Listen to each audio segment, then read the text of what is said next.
Día sin ti, de Elvira Sastre. Día 0. En el mundo hay un hueco para cada persona. Cuando dos personas se enamoran, se vuelven una. El lugar que ocupan pasa a ser solo uno, y en él cabe el universo. Por el contrario, cuando alguien falta, su espacio se vuelve un agujero inmenso y aterrador para quien lo contempla. Lo llaman ausencia.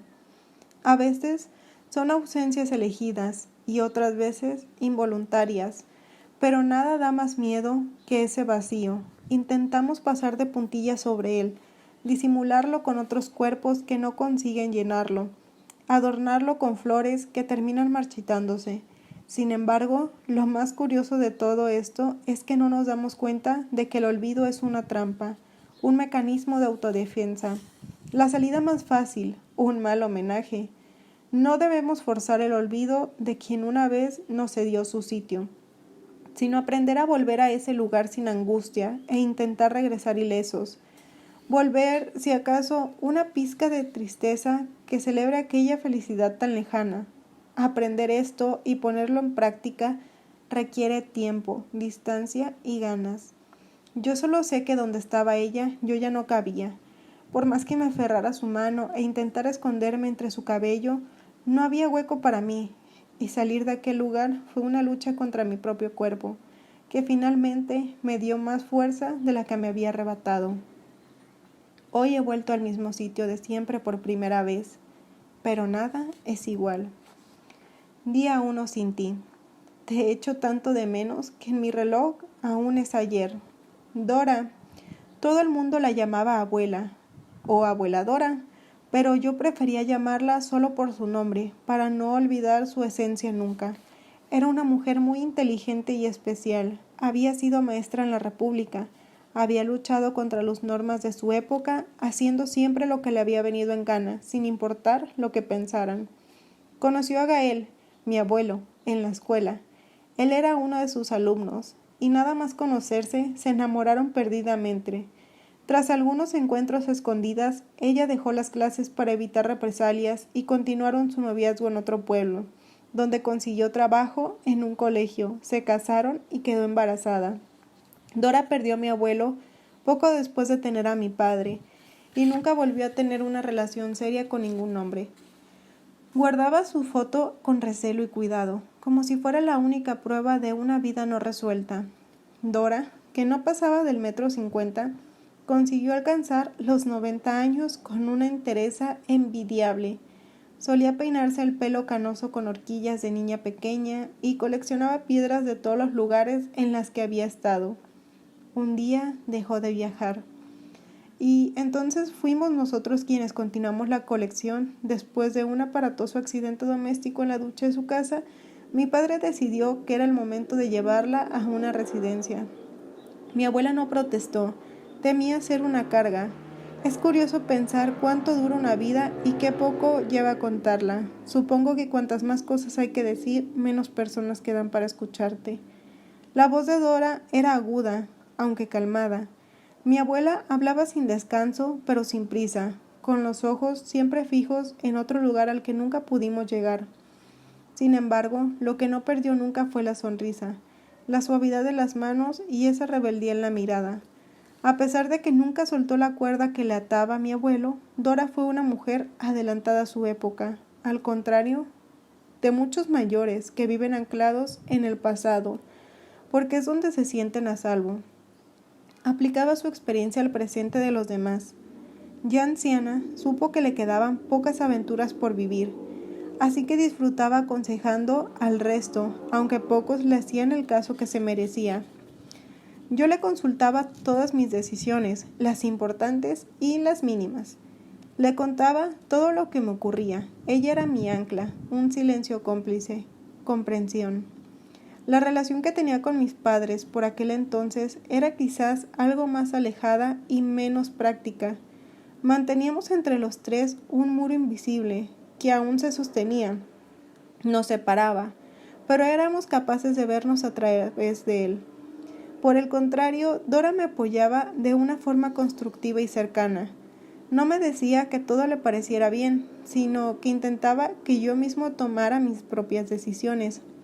El día que le dije que quería estudiar bellas artes, ser un artista y llevar mis obras por el mundo, decisión que mis padres no apoyaban del todo, me contestó: Gaelito, mi niño, eres igual que tu abuela. Siempre vas contracorriente. Mi amor, no dejes nunca que te hagan creer que esto es algo malo o que no merece la pena. Solo los que van contracorriente te consiguen llegar a su destino. Allí donde están todos no hay hueco para nadie más. Y tú te mereces el mejor lugar del mundo. Gael, escúchame bien. Esto que te digo, que más sabe la perra por vieja que por perra, hagas lo que hagas, busca el latido. Busca el latido. Esa frase que tanto me repetía mi abuela quedaría para siempre grabada en todas y cada una de mis acciones. Y lo hice. Tomé mi decisión y cursé la carrera. De pequeño, yo mostraba gran entereza con los lápices, y fue así como la habilidad, o eso que algunos llaman talento, se convirtió en pasión, y terminé felizmente en la universidad. No fue lo que esperaba, nunca lo es. En estos tiempos, la universidad es un paso obligado, que en ocasiones no te lleva a ninguna parte. Durante mis estudios, descubrí una disciplina menos común, la de la escultura. Me quedaba maravillado durante horas viendo cómo los profesores tallaban figuras con la precisión de un cirujano. Me obsesionaba el detalle, la mimesis de los gestos, la capacidad de darle vida a un material inerte, todo ello envuelto en el ambiente de silencio necesario a la hora de crear. Así, con ese latido que golpea con fuerza en mi pecho, cada vez que preparaba las herramientas, comencé a esculpir mis propias obras y a hacer exposiciones en galerías del barrio. La primera muestra que exhibí fue sobre manos en distintas posiciones, manos entrelazadas, manos contrapuestas, algunas en posición de ofrenda y también otras en actitud defensiva. Le di el nombre de manialadas. Lo segundo mejor que me sucedió durante aquellos años es que hice buenas amigas con Sara, la jefa del departamento. Pocos meses después de terminar la carrera, vino a ver una de mis exposiciones y me ofreció un puesto como profesor en la academia de uno de mis amigos en la materia de escultura, especializada en modelaje de cuerpos. Lo primero sin duda fue conocer a Andrés. Andresito era un tipo muy vital, de esos que contagian las ganas de seguir adelante. En la facultad nos hicimos muy amigos y compartimos aprobados y suspensos entre charlas y cervezas. Algunos días no íbamos a clase y nos perdíamos dando vueltas por Madrid, hablando de todo y de nada. Era muy sociable, le encantaban los hombres y tenía relaciones con varios árabes. Vivía su vida con total libertad. Él se reía y decía que no era promiscuo, solo indeciso. Por primera vez conocí a alguien que compartía mi pasión por el arte, aunque lo enfocábamos de maneras distintas. El sueño de Andrés era ser un marchante y abrir una galería de arte en alguna capital europea. Yo quería ser escultor y mostrar mi trabajo, llevándolo por el mundo. Fantaseábamos diciendo que terminaríamos trabajando juntos. Estábamos empezando a descubrir el mundo y no necesitábamos más. Mi amigo me comprendía y no me juzgaba, apoyaba mis locuras. Estaba enamorado de todos los chicos de la facultad y aunque pocos le hacían caso, cuando conseguía una cita, no sé si por pesado o por el encanto que tienen los incansables, lo celebrábamos como si no se hubiera tocado la lotería. Su risa era un constante en mi vida. Sin embargo, la muerte separó nuestros caminos. Sus padres fallecieron pocos meses después de terminar la carrera en un accidente de coche, y Andrés, que no tenía hermanos, tomó la decisión de marcharse a Londres. Era ese tipo de personas que se adelantaban a lo malo. Antes de que les alcance la pena, ya están en otro sitio. Andrés no se quedaba a ver llorar, simplemente cambiaba de paisaje, y eso fue lo que hizo. Ahora, 2 años después de aquella desgracia, en la que cuidamos nuestra relación a través de mensajes telefónicos y llamadas, seguía siendo el mismo de siempre, un hombre alegre en constante búsqueda, siempre un paso más allá de sus objetivos. Como él decía, es mucho mejor perseguir tus sueños que dejar que tus sueños te persigan a ti sin alcanzarte, porque uno nunca se cansa de aquello que le hace feliz. Desde luego, ser profesor no era el trabajo de mi vida. Yo quería crear a partir de la nada, darle un sentido a lo que se da por hecho, que mi arte inundara las ciudades y las vidas de la gente. Dejar huella, eso es lo que quería, cumplir mi sueño. No obstante, recibí el trabajo que me ofreció Sara con ganas, pero necesitaba el dinero. Y además, una de las lecciones de mi abuela había sido que enseñando es como se aprende. Estuve trabajando allí durante años. La clase se impartía en un taller que se encontraba en una callejuela en el barrio del centro. Cuando llegué el primer día, descubrí un despacio lleno de polvo, que olía a madera. Era pequeño y estaba desordenado. Al parecer, el profesor que había dado clase el año anterior había dejado todo el material allí, herramientas y piezas sin completar. El suelo crujía con cada paso y las paredes llenas de cuadros. Estaba construido con ladrillos anaranjados, unas cuantas figuras a medios terminar, algunos lienzos y un par de mesas de gran longitud ocupaban la mitad de la sala. Había 2 ventanales que daban a la calle e iluminaban el estudio con una luz dorada, que transmitía en medio de tanto desorden una calma agradable. Por detrás de las mesas se vislumbraba la parte final del taller, amplia, despejada, con unos cuantos taburetes altos y un biombo para los cambios de vestuario del modelo. Sobre la pared descansaban, colgadas de un perchero, numerosas batas blancas y una escalera que daba acceso a un altillo. El primer año fue de aprendizaje, pasar de ser alumno a ser profesor, pero no es tan sencillo. De ese modo, y con los consejos de mi abuela, referentes a la enseñanza de la mente, puse en práctica toda la teoría estudiada y traté de enseñársela a mis alumnos sin dejar de lado la ilusión y la pasión, que creo que son las principales motivaciones de este trabajo. Es importante que los estudiantes no pierdan de vista esos detalles que cuando están trabajando en algo les entusiasma.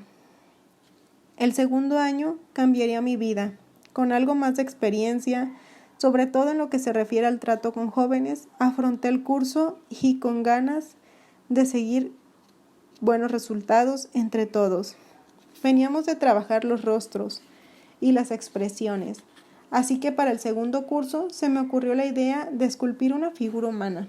Dejé mi material sobre una mesa y poco después entraron los alumnos.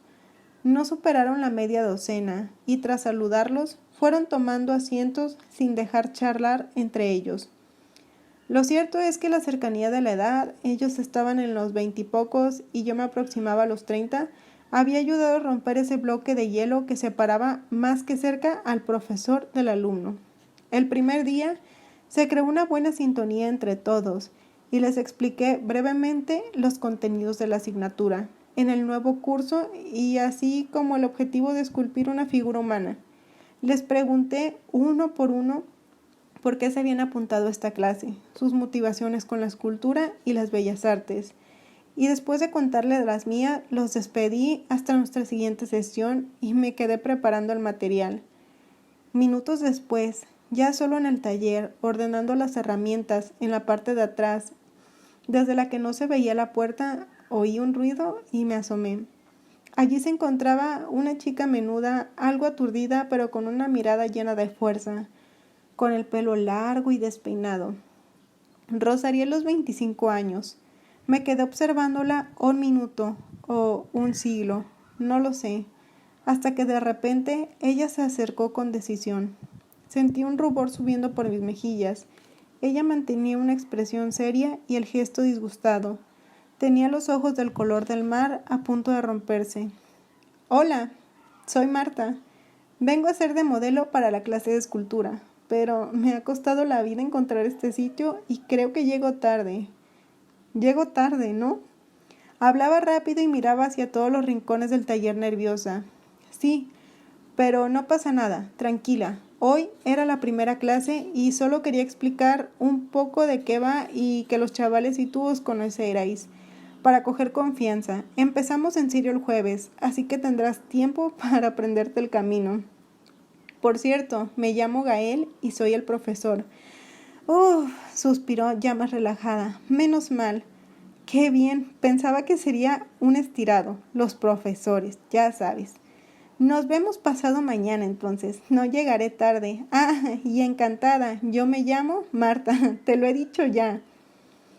Ojalá pudiera regresar a aquel momento y darme vuelta, marcharme corriendo de aquel taller, con suelos de madera y paredes de ladrillos anaranjados, decirle a mi jefa que vi un cambio de opinión e incluso de ciudad, que acababa de notar los primeros temblores de lo que sería el terremoto de mi vida y debía huir para salvarme. Ojalá pudiera ahora también regresar a aquel momento y quedarme allí para siempre, esculpir lo que vi y llevarlo a todos los museos del país, romper los relojes y hacer estallar la ciudad y llenarla de flores. Y el taller, Dora decía que los recuerdos no son más que sueños en el pasado, pruebas de otra vida que no nos atrevimos a vivir.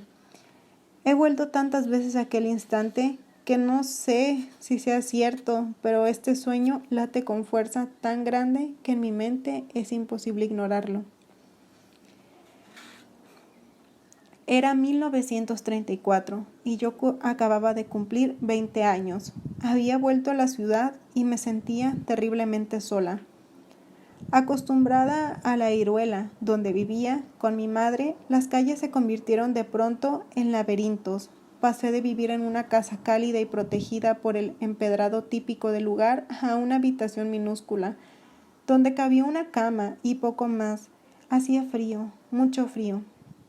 Aquello era gélido y yo me sentía muy sola, pero un amigo me había recomendado para un trabajo y no podía rechazarlo. La enseñanza para mí es poder, un enorme poder, ¿sabes? Tienes en tus manos un montón de cabezas inocentes, listas para aprender, dispuestas a ello. En gran medida de ti depende que en unos años esas personitas tomen decisiones acertadas, o al menos intenten hacerlo. ¿Lo entiendes? Claro que sí, los maestros somos la llave. Cuando uno crece y se hace mayor, se da cuenta de la cantidad de puertas cerradas que nos rodean, que nos tientan, que nos retan. Nadie nos dice esto cuando somos pequeños, porque no quieren que estemos en otro sitio que no sea un parque. Y tiene sentido, Gael. Todos acabamos volviendo a los parques, ya sea como enamorados dispuestos a bebernos toda el agua de las fuentes, o siendo ancianos como yo, que buscamos una brecha en la rutina. Había estado en la capital antes, estudiando en la Escuela Normal de Maestros de Madrid. Mi madre había insistido en mi instrucción, posiblemente por la muerte temprana de mi padre, y también por el carácter revolucionario que nos dejó en herencia. Quería que me convirtiera en una mujer importante, que cambiara, si no al mundo, sí a aquellos que pudieran llegar a gobernarlo. Tuve suerte, y no me obligó, como se hacía con las muchachas en aquel entonces, a buscar un marido, y tampoco me impidió ejercer mi profesión. La República dejaba trabajar a las mujeres bajo el amparo de nuevos aires revolucionarios. Sin embargo, la primera condición que aparecería en nuestros contratos era la de no casarnos. Hacerlo implicaba renunciar a nuestro ejercicio profesional, porque nos debíamos a nuestros maridos. Ya ves, Gael, la hipocresía política no es algo de ahora, sino que forma parte de nuestros gobiernos desde hace demasiados años. Todavía nos queda mucho trabajo para conseguir la igualdad. En Madrid conocí a mis compañeras con mis mismas inquietudes, mujeres despiertas, inteligentes, valiosas, con las ideas claras y con una fuerza de espíritu envidiable. Yo era la más joven. Juntas nos contagiábamos las ganas, en un recuerdo al que recurrí muchos años después, cuando todo flaqueaba. No volví a verlas. Cuando regresé a la capital, no quedaba allí ninguna. Todas se habían ido a otros lugares a trabajar, pero su valentía me acompañó en aquellos primeros días de soledad. En fin, Gaelito, cuando llegué al colegio, Me encontré con alumnos de distintas edades, que sin embargo estaban agrupados en la misma clase. En aquellos tiempos en los que luchar era algo más que una pasión, tuvimos que pelear muy fuerte por la educación, por conseguir que aquellos muchachos crecieran con la verdad. Para mí, la enseñanza durante la República fue algo maravilloso. Se luchaba por la cultura, porque los niños aprendieran, ¿entiendes? Pero no solo eso, queríamos enseñarles a ser más libres y a defender a una sociedad justa, libre y solidaria. Este país era un erial en cuanto a la educación de las clases más humildes. Lo que yo viví fue que el gobierno no republicano quiso cambiar muchas cosas y una de las primeras fue esa. Los maestros éramos gente preparada y no nos dedicábamos a recitar la lección de memoria, sino que les ofrecíamos a los niños las herramientas para que la comprendieran por sí solos. Educábamos de una manera igualitaria y lo echaron todo por tierra. Pero esa es otra historia. Me asignaron la tutela de una clase a la que había muy pocos alumnos. La edad mínima para trabajar era 10 años y el absentismo, por desgracia, elevado. Una locura, aunque tendrías que haber visto el brillo de la mirada de aquellos chicos. Estaban locos por aprender, por saber, por ir más allá de lo que tenemos delante de los ojos. Fue una época tan difícil, pero tan enriquecedora, y jamás me arrepiento de aquello, jamás. ¿Me oyes? Lo llamaban cariñosamente Gael, un diminutivo de Gabriel, el nombre de su abuelo que se había quedado en Cuba cuando hacía un año sus padres emigraron a España debido a la turbulencia política de su país, inmerso en huelgas y movimientos en contra del gobierno, que habían provocado la huida del presidente. Temerosos, quisieron educar a su hijo lejos de todo aquello, sin saber que el destino escogido se avecinaba también algo espantoso. Gael era apenas un muchacho cuando le conocí, aunque su apariencia era mucho más madura. Se le marcaban los músculos debajo de la ropa y su espalda ancha era más propia de un joven que de un adolescente. Estaba bien alimentado. Ese físico recio se perdería durante la guerra. Tenía unos ojos tan grandes como las heridas que el frío causaba en mis manos, aunque su mirada era mucho más acogedora. Era el muchacho más listo de la clase, sin duda, aunque también el más rebelde. Fue la primera persona de aquel lugar que me miró como si me conociera y me hizo sentir de algún modo que de nuevo había hueco para mí en esa ciudad. Su voz, impregnada de la calidez de la tierra en que nació, me acariciaba cada vez que la oía, sin que yo supiera evitar sentirme así. Rozada por una caricia invisible, se prendó de mí nada más verme. Eso me confesó con el tiempo. Tu abuelo era así, obstinado y entusiasta. Se movía por pasiones y emociones. Nadie era capaz de detenerlo, mucho menos de derrotarlo. Justamente eso fue lo que me enamoró de él. La